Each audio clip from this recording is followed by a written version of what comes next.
Hello दोस्तों, मैं आपका दोस्त अमन जोशी स्वागत करता हूं अपने यूट्यूब चैनल में।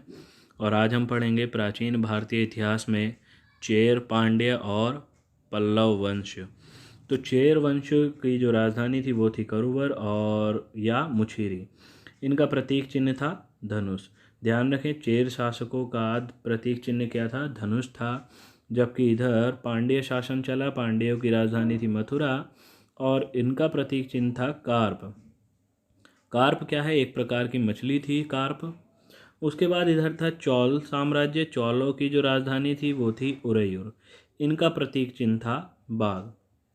चौल के ऊपर इधर है पल्लव राजवंश। पल्लवों की जो राजधानी थी वो थी कांचीपुरम। चलिए पढ़ते हैं चेर राज्य। चेरों का प्रतीक चिन्ह धनुष था। राजधानी करूवर या बज्जी। क्षेत्रफल केरल और तमिलनाडु में जो है चेर शासन चला। चेर शब्द की उत्पत्ति चेरल अर्थात चरल से हुई है, जिसका जो अर्थ होता है वो होता है पर्वतीय प्रदेश। चेर शब्द की जो उत्पत्ति हुई है वो हुई है चेरल से और उसका अर्थ होता है पर्वतीय प्रदेश। संगम कालीन राज्यों में चेर सबसे प्राचीन था। इसकी जानकारी अशोक के बृहद अभिलेख में केरल पुत्र नाम से मिलती है। ध्यान रखें, जो संगम कालीन राज्य थे चेर, चोल, चालुक्य, तो उनमें सबसे प्राचीन था चेर राज्य। अशोक के भी बृहद अभिलेख में इसको केरल पुत्र नाम से जाना गया है या लिखा गया है। अगला हमारा शासक है उदय जेरल, जो कि प्रथम शासक थे चेर साम्राज्य के। इन्होंने कुरुक्षेत्र में भाग लेने वाले योद्धा को भोजन कराया था। बहुत ही महत्वपूर्ण बात है कि जो उदय जेरल थे इन्होंने कुरुक्षेत्र में भाग लेने वाले सभी योद्धाओं को भोजन कराया था। उसके बाद अगले शासक हैं नेदुन जेरल। मौर्य सम्राट अशोक की भांति देवनाम प्रियदर्शी की उपाधि इन्होंने धारण की थी।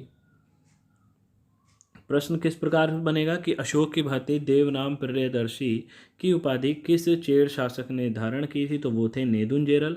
प्रियदर्शी, देवनाम प्रियदर्शी का मतलब होता है देवताओं के प्रिय। उसके बाद नेदुन जेरल ने इमयम्बरम की उपाधि धारण की थी, जिसका अर्थ है हिमालय तक विजय प्राप्त करने वाला।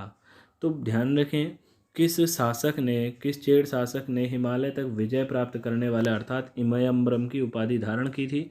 तो वो थे नेदुन जेरल। नेक्स्ट है सेन गुट्टुवन। सेन गुट्टुवन चेर वंश के सबसे महान शासक थे। प्रश्न बनेगा कि चेर वंश का सबसे महान शासक, तो सेन गुट्टुवन थे। सेन गुट्टुवन को भला चेर और लाल चेर की उपाधि दी गई है या इन्होंने धारण की थी। लाल चेर और भला चेर की उपाधि। सेन गुट्टुवन पत्नी संप्रदाय अर्थात कड़की संप्रदाय की स्थापना इन्होंने की थी। इस संप्रदाय में पत्नी की पूजा की जाती है। ध्यान रखें, पत्नी संप्रदाय अर्थात जिस संप्रदाय में पत्नी की पूजा की जाती है उसकी स्थापना किसने की थी? तो वो थे सेन गुट्टुवन। अगले शासक हैं आदिम इमाम। आदिम इमाम, इसने दक्षिण भारत में गन्ने की खेती की शुरुआत की थी। बहुत ही महत्वपूर्ण प्रश्न है कि किस शासक ने या किस चेर शासक ने दक्षिण भारत में गन्ने की खेती की शुरुआत की थी? तो वो थे आदिम इमाम। अगले हैं पांड्य राजा। पांड्यों का प्रतीक चिन्ह था कार्प, जो कि एक प्रकार की मछली है। इनकी राजधानी थी कौरकोई और बाद में मदुरै। मदुरै ज़्यादा फेमस है और यही आयोग पूछता है। नेक्स्ट शासक है नेड्यू जेरियम।